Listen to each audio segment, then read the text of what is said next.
Start. Hello. Welcome back to Fundamentals of English Grammar. This is Dr. Maurya. दोस्तों, आज आपको हम verb के बारे में बताएंगे और वर्ब कितने तरह का होता है, कैसे होता है, क्योंकि वर्ब जो है वो एक बहुत ही इम्पोर्टेंट, बहुत ही महत्वपूर्ण पार्ट्स ऑफ स्पीच है वर्ब, और it will take many lectures, करीब 6-7 लेक्चर्स में ये ख़त्म होगा। तो हम धीरे धीरे शुरू करते हैं, देखते हैं कि वर्ब क्या चीज़ है, कितने तरह का होता है, और फिर इसके अंदर तक जाएंगे और हर चीज़ को बड़े इत्मीनान से समझेंगे, क्योंकि ये ग्रामर है और ग्रामर के हर छोटे छोटे पार्ट को बहुत अच्छी और बारीकी से समझना ही इसकी अच्छी पढ़ाई मानी जाती है। जब तक आप इसके हर पार्ट को अच्छे से नहीं समझिएगा तब तक नहीं समझ में आएगा। मैंने इसके पहले 3 लेक्चर वीडियो के सब्जेक्ट वर्ब एग्रीमेंट पर, सिंटैक्स पर अपलोड कर रखे हैं और 3 जो है नरेशन पर कर रखे हैं। आप उसको देखते रहिए और देखते रहिए, सुनते रहिए, और इसके बाद सब्सक्राइब भी कीजिए। तो हर रोज़ आपको एक नया वीडियो मिलेगा और बहुत ही इंटरेस्टिंग ये प्रोग्राम होने वाला है। अभी तो स्टार्ट है, it is just we have just started, will go long and it will be a lasting program, may go many months. So please subscribe and like videos. So अब हम चलते हैं अपने सब्जेक्ट की तरफ। तो देखते हैं कि वर्ब, एक्चुअली वर्ब क्या होता है। तो ये saying something about some person or thing, verb जो है कुछ कहता है, किसके बारे में, किसी व्यक्ति के बारे में या किसी चीज़ के बारे में, तो उसको हम वर्ब कहते हैं। तो इसको हम ऐसे कह सकते हैं कि वर्ब जो है वो किसी व्यक्ति या चीज़ के बारे में कुछ कहता है तो उसको हम वर्ब कहते हैं। और जैसे अगर कहें कि ही इज़ टॉल, तो इसका मतलब है जो इज़ है कुछ कह रहा है, किसके बारे में, टॉल के बारे में बता रहा है। चाहे वो वो व्यक्ति है, वो टॉल है, इसके बारे में बता रहा है। तो जो भी वर्ब होता है कुछ कहता है। अच्छा, एक तो ये चीज़ है। दूसरी जो सबसे इम्पोर्टेंट चीज़ है वो ये जानने के लिए कि वर्ब जो है ट्रांजिटिव है कि इंट्रांजिटिव है। तो इसको आप जानिए कि मेनली 2 तरह के वर्ब होते हैं। जो एक होता है उसको ट्रांजिटिव वर्ब कहते हैं और दूसरा होता है इनट्रांजिटिव। तो ट्रांजिटिव वर्ब जो है वो पासिंग ओवर करता है, वो ऑब्जेक्ट को पासिंग ओवर करता है। तो इस इनट्रांजिटिव वर्ब जो है ट्रांजिटिव वर्ब जो है वो पासिंग ओवर करता है, इनट्रांजिटिव वर्ब नहीं करता। देखिए पहले ट्रांजिटिव वर्ब को देखिए, जैसे कि Ravi writes letter, Ravi writes letter, तो ये ट्रांजिटिव, एक second just let me hold. For example से Ravi writes letter, Ravi writes a letter, Ravi एक पत्र लिखता है। तो रवि जो है वो सब्जेक्ट हुआ और वो कह रहा है किसी चीज़ के बारे में। रवि जो है एक सब्जेक्ट हुआ, वो कह रहा है किसी चीज़ के बारे में कह रहा है। किसके बारे में कह रहा है, लेटर के बारे में कह रहा है। तो ये वर्ब हुआ, राइट्स जो है ये वर्ब हुआ, ये वर्ब। तो राइट्स जो है वर्ब हुआ। तो अब ये वर्ब जो है सिंगुलर भी हो सकता है और प्लूरल भी हो सकता है। तो सिंगुलर वर्ब के साथ सिंगुलर सब्जेक्ट के साथ सिंगुलर वर्ब लगता है, प्लूरल सब्जेक्ट के साथ प्लूरल वर्ब लगता है, जिसको कि हमने आपको सब्जेक्ट वर्ब एग्रीगेट में बहुत अच्छे तरीके से बताया। आप उसको ज़रूर देखिए। 3 वीडियो हमने अपलोड किया है इसमें। तो रवि राइट्स ए लेटर, यहाँ पर कोई बात नहीं है।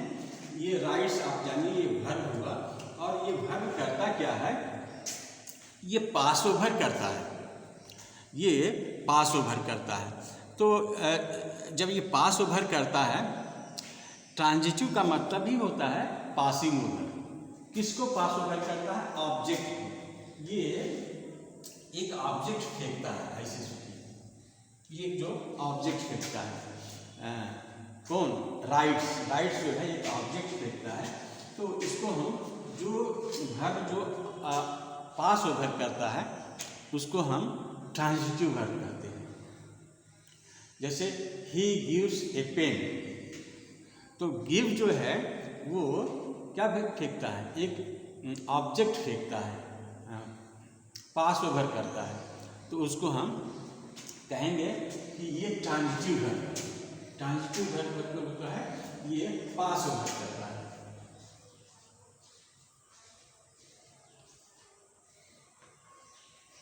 या जिसको हम कह सकते हैं कि ऑब्जेक्ट फेंकता है, तो इसको ट्रांजिटिव वर्ब कहते हैं। और इन ट्रांजिटिव वर्ब किसको कहते हैं? जैसे ट्रांजिटिव वर्ब कई तरह से होते हैं, जैसे अभी आप पढ़ाएंगे। जैसे ही forgive him his faults, he taught English to his son. तो ऐसे करके तो कोई ऑब्जेक्ट फेंकेगा, तो जब ऑब्जेक्ट फेंकेगा तो उसको हम बोलेंगे कि ये ट्रांजिटिव वर्ब। और अब देखिए, जैसे अगर कहें कि पानी उबलता है, और जैसे कहें कि पानी उबलता है, और ये भी कह सकते हैं कि ही स्लीप्स, वो सोता है। दो वर्ब बोलते हैं। जैसे इन ट्रांजिटिव में वाटर बॉयल्स,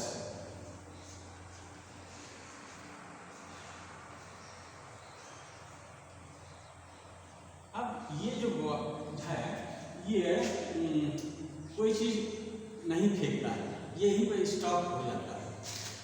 ये जो है ये वर्ब जो है यहीं पर स्टॉप हो जाता है।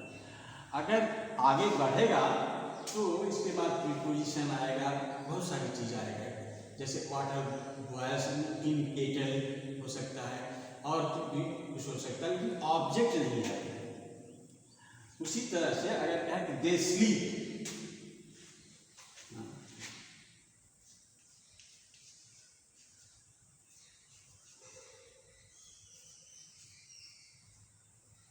एडवर्ब आ जाएगा, कुछ आएगा, इसमें ऑब्जेक्ट नहीं आएगा, इसमें यहीं पर स्टॉप हो जाता है। ही स्लीप्स, वाटर बॉयल्स।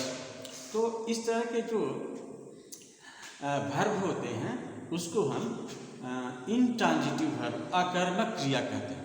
अकर्मक क्रिया का मतलब इसमें पासिंग ओवर नहीं होता, वहीं पर रुक जाता है। इसका एक्शन जो है कहीं पर रुक जाता है। जैसे पानी उबलता है, तो अब पानी उबलता है, अब यहीं पर रुक गया। अगर आप कहोगे पानी बर्तन में उबलता है, तो ये ऑब्जेक्ट नहीं हुआ, इन प्रीपोजिशन आ जाएगा, फिर इसके बाद ये ऑब्जेक्ट नहीं हुआ। हाँ, ही स्लीप्स, तो स्लीप्स ऑन बेड हो जाएगा, प्रीपोजिशन आ जाएगा, नहीं होगा। तो और इसका मतलब भी यहाँ समाप्त हो जाता है, सोता है, पानी उबलता है। तो इस तरह के वर्ब को कहते हैं इंट्रांजिटिव वर्ब। इंट्रांजिटिव वर्ब, तो हमने देखा कि ट्रांजिटिव वर्ब वो है जो ऑब्जेक्ट थ्रो करता है, ऑब्जेक्ट पास करता है। इंट्रांजिटिव वर्ब जो है वो ऑब्जेक्ट पास नहीं करता। अच्छा, तीसरा कंडीशन है कि ट्रांजिटिव वर्ब होता है, लेकिन वो कभी कभी एक ऑब्जेक्ट नहीं, ये दो ऑब्जेक्ट थ्रो करता है। जैसे रवि, एक और देखते हैं, जैसे he gave me a book, जैसे he gave me a book,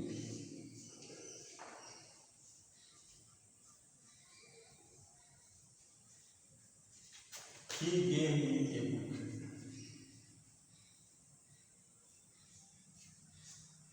he gave me, तो यहाँ गेव जो है वर्ब हुआ और इसके बाद जो है दो ऑब्जेक्ट आए, he gave a book या और he gave me, दोनों।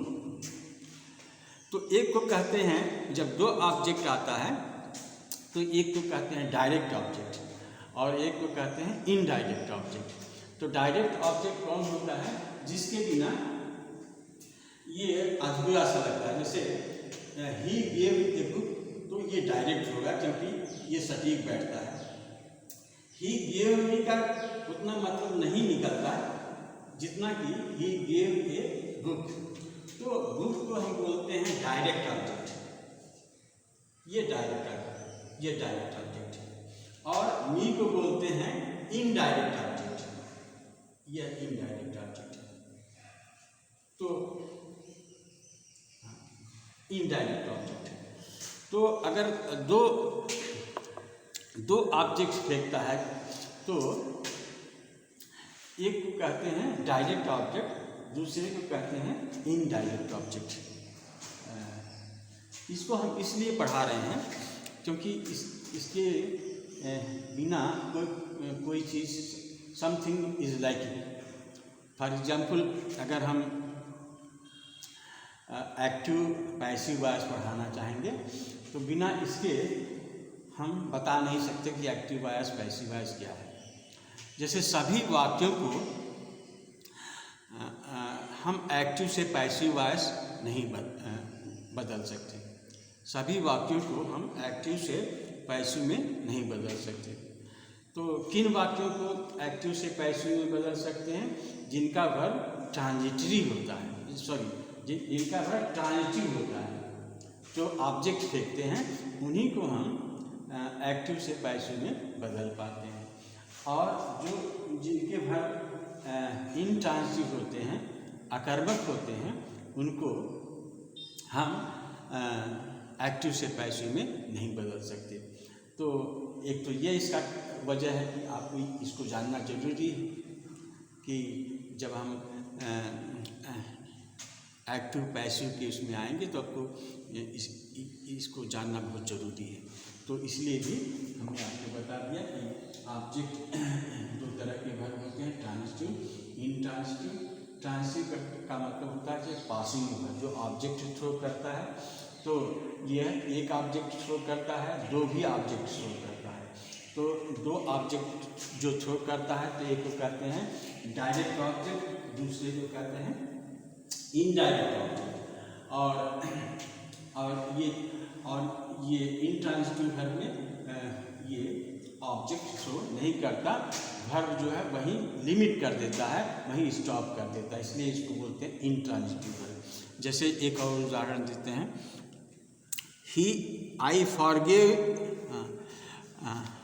I forgave him his faults। तो यहाँ पर forgive माफ़ कर देना। तो forgive जो हुआ, इसके बाद आया him आया है और his fault आया है। तो his faults जो है वो डायरेक्ट ऑब्जेक्ट है और him जो है वो इनडायरेक्ट है और his fault डायरेक्ट ऑब्जेक्ट है। उसी तरह से he taught him English, तो उसी तरह से इंग्लिश जो है वो डायरेक्ट ऑब्जेक्ट होगा, हिम जो है वो इनडायरेक्ट ऑब्जेक्ट होगा। तो इस तरह से हम देखते हैं कि ये ट्रांजिटिव और इनट्रांजिटिव। अब जो दूसरी चीज़ देखेंगे ऑक्सिलरी वर्ब, और इसी को हम लेकर आगे बढ़ेंगे, ऑक्सिलरी वर्ब को लेकर के आगे बढ़ेंगे। और फिर इसके बाद आएंगे, जब ये ख़त्म हो जाएगा चैप्टर तब हम जो है पैसिव वॉइस आएंगे, फिर और भी वर्ब्स देखेंगे। तो let us start this auxiliary verb. तो ऑक्सिलरी मतलब होता है सहायक। तो वो वर्ब जो है दूसरे वर्ब को सहायक करता है, उसको हम सहायक वर्ब कहते हैं। तो सहायक वर्ब में दो चीज़ होता है, he helps to form a tense mood of some principal verb, और यह करने पर एक मुख्य वर्ब के रूप में अपना सिग्निफिकेंट खो देता है। मतलब ये सहायक होता है, सहायक क्रिया होती है सहायक। तो सहायता जो है ये मेन वर्ब करता है, और जब ये सहायता करने लगता है तो उसका जो अपना काम है वो भूल जाता है, तभी तो सहायक हुआ। जब अपना काम याद रखेगा तो दूसरे की कैसे सहायता करेगा। तो इसलिए सहायक वर्ब वो वर्ब होता है जो दूसरे वर्ब की सहायता करता है और अपना जो अर्थ जो है खुद ही गौण कर लेता है और मतलब इनसिग्निफिकेंट हो जाता है। तो जैसे हम उदाहरण दें,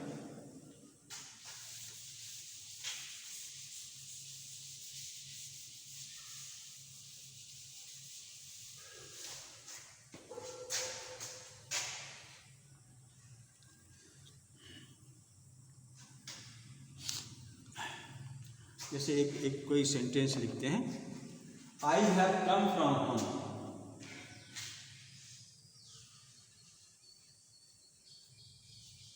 I have come from home, मैं घर से आ चुका हूँ। ये परफेक्ट टेंस है, प्रेजेंट परफेक्ट है। और इसमें हैव जो है ये सहायक क्रिया है, ये कम को हेल्प करता है, ये कम की सहायता करता है टेंस बनाने में। हैव जो है कम को की सहायता करता है क्या बनाने में, टेंस बनाने में। कौन सा टेंस बनाने में, प्रेजेंट परफेक्ट टेंस बनाने में। हैव का अपना अर्थ होता है, हैव का मतलब होता है रखना या पोजीशन, लेकिन इसमें पोजीशन का कोई मतलब नहीं निकलता, बल्कि ये पूरी तरह से ये बताता है कि मतलब आने का काम खत्म हो चुका है। तो हैव जो है, हैव को क्या कहेंगे, ऑक्सिलरी वर्ब। हैव क्या है, ऑक्सिलरी वर्ब। तो ऑक्सिलरी वर्ब दो काम करता है, एक तो ये सहायता करता है किसको, जो मुख्य वर्ब है इसको सहायता करता है। दूसरा जो उसका अपना पर्सनल मीनिंग होता है उसको गौण रख देता है, वो बिल्कुल अपने को इनसिग्निफिकेंट कर लेता है ताकि दूसरे को पूरी तरह से मदद कर सके। तो I have come from home ये प्रेजेंट परफेक्ट है, और जिसमें हैव जो है ऑक्सिलरी वर्ब है और कम जो है मेन वर्ब है। तो ऑक्सिलरी वर्ब हैव जो है कम की को हेल्प करता है इस सेंस में कि इसको टेंस बनाने में, प्रेजेंट परफेक्ट बनाने में, कि काम जो है प्रेजेंट में ख़त्म हुआ है, तो इसको बोलते हैं ऑक्सिलरी वर्ब। अब देखते हैं कि ऑक्सिलरी वर्ब और कौन से होते हैं। जैसे ऑक्सिलरी वर्ब में कितने और भी ऑक्सिलरी वर्ब हो सकते हैं, तो हम देखते हैं।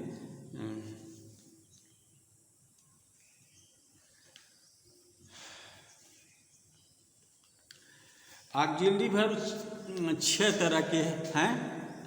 जैसे पहला है बी। बी मतलब होता है is, am, are, was, were. Be का मतलब होता है is, am, are, was, were. तो इज हाँ बी। और इसके बाद हैव होता है, हैव, और शैल होता है, विल होता है, और फिर मे होता है, डू होता है। तो ये सब जो है ये सब हेल्पिंग वर्ब हैं, हेल्प करते हैं, ऑक्सिलरी वर्ब कहते हैं, और ये टेंस का भी रूप देते हैं। अब जैसे हम ये देखें कि कैसे बी को कैसे हम कह सकते हैं कि ये ऑक्सिलरी वर्ब है। तो अच्छा, इनका दो मतलब होता है। एक तो अपने में ऑक्सिलरी वर्ब, ये अपने में भी इनका अर्थ होता है, अपने में भी इनका अर्थ होता है, और दूसरी चीज़ होता है कि दूसरे वर्ब की सहायता करते हैं। तो एक इस तरह के उदाहरण और देखते हैं।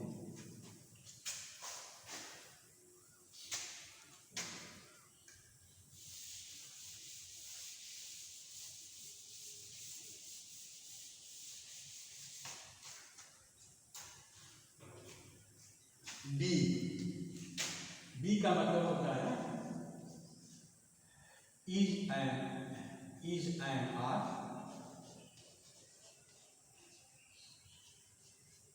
was where,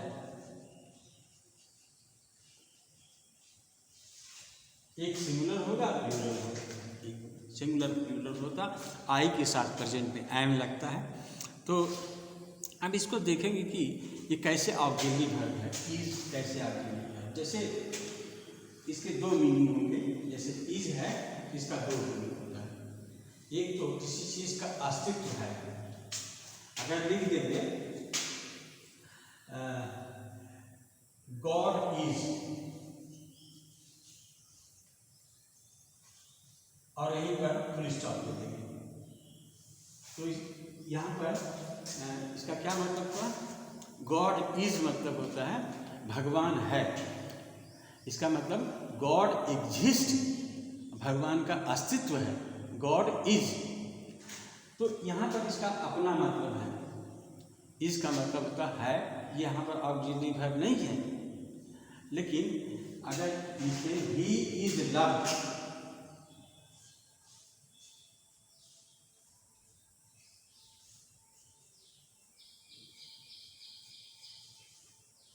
he is loved, अब इसका मतलब है ये इसकी सहायता करेगा,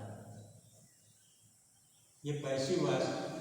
अब यहाँ इज क्या कर रहा है?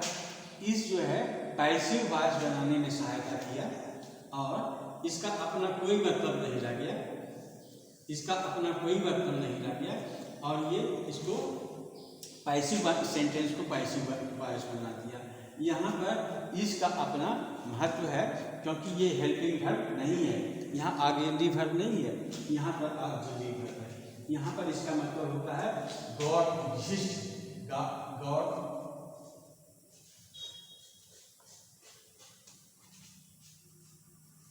भगवान का अस्तित्व है, राम इज, इसका मतलब हो गया कि राम है, राम का अस्तित्व है, ऐसे करेंगे। ऐसी जैसे और एक उदाहरण देते हैं,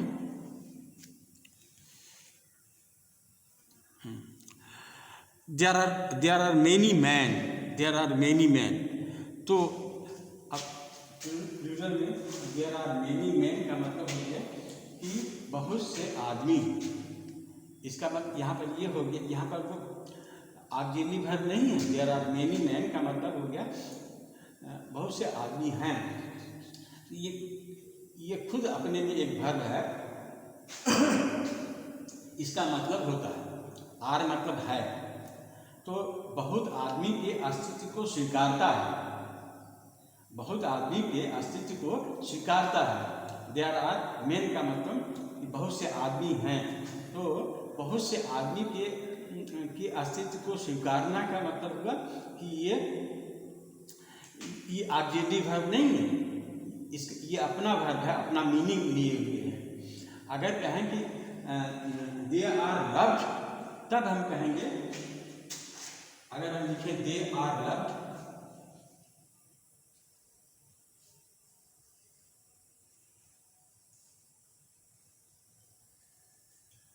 तब इसका मतलब होगा कि आर जो है ऑक्सिलरी वर्ब है, और ये पैसिव वॉइस बनाने में सहायता करता है, पैसिव वॉइस के एक सेंटेंस को बनाने में सहायता करता है। तो ऑक्सिलरी वर्ब टेंस बनाता है, पैसिव वॉइस बनाता है, बहुत से सारे, और मेन वर्ब को वो हेल्प करता है। तो हम देखते हैं कि ऑक्सिलरी वर्ब एक सहायक क्रिया के रूप में जाना जाता है, जो टेंस फॉर्म करने में और तरह तरह के सेंटेंस स्ट्रक्चर में सहायक होता है। लेकिन इसका अपना भी अर्थ होता है जिसे वो खो देता है जब वह मेन वर्ब को हेल्प करता है। तो अच्छा, एक चीज़ और देख लेते हैं कि ट्रांजिटिव वर्ब जो होता है वो जो फेंकता कितना पास ओवर करता है। तो हमने देखा कि एक तो ये शब्द को करता है और दूसरी चीज़ है कि पार्ट्स ऑफ स्पीच को भी ये पास आउट करता है। जैसे ही प्लेज क्रिकेट, तो ही प्लेज क्रिकेट, ये समझना है क्रिकेट। तो ये प्लेस जो है ये ट्रांजिटिव वर्ब है और ये पास किया एक नाउन और एक वर्ड को पास किया, तो ये है नाउन। तो इन ग्रामर में हम अगर देखेंगे तो जो ट्रांजिटिव वर्ब होता है वो सिर्फ नाउन को ही नहीं, प्रोनाउन को भी पास ओवर करता है, इन्फिनिटिव को भी करता है, जीरेंड को भी करता है। तो हम देखते हैं the man killed a snake, तो स्नेक जो है नाउन है। तो ये जो ट्रांजिटिव वर्ब है वो नाउन को थ्रो करता है, नाउन को पास ओवर करता है। दूसरा है the man lifted me up, the man lifted me up, यहाँ प्रोनाउन को पास ओवर करता है। ही डिजायर्स टू लव अस,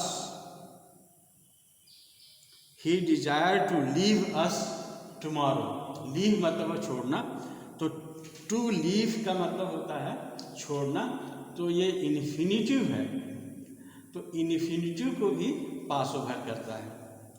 और फिर he dislike sleeping in the day time, sleeping क्या है, जेरेंड है, तो जेरेंड को भी पास ओवर करता है।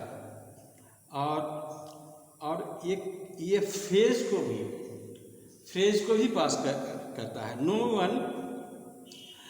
One knew how to make a beginning, no one knew, तो न्यू वर्ब है और how to make a beginning ये फ्रेज है। तो जो ट्रांजिटिव वर्ब है वो फेज को भी वो पास ओवर करता है। और we don't know who has come, तो ये क्लास है, हु हैज़ कम, ये क्लास को भी पास ओवर करता है। तो हम और थोड़ा डिटेल में गए। पहले तो हमने बताया कि किसी वर्ड को पास करता है, फिर बताया कि दो ये डबल भी हो सकता है, डायरेक्ट ऑब्जेक्ट और इनडायरेक्ट ऑब्जेक्ट। और फिर हमने तीसरे स्टेप में बताया कि ये पार्ट्स ऑफ स्पीच को भी या ग्रामर के और आइटम्स को भी थ्रो करता है, या जिसको कहते हैं पास ओवर करता है।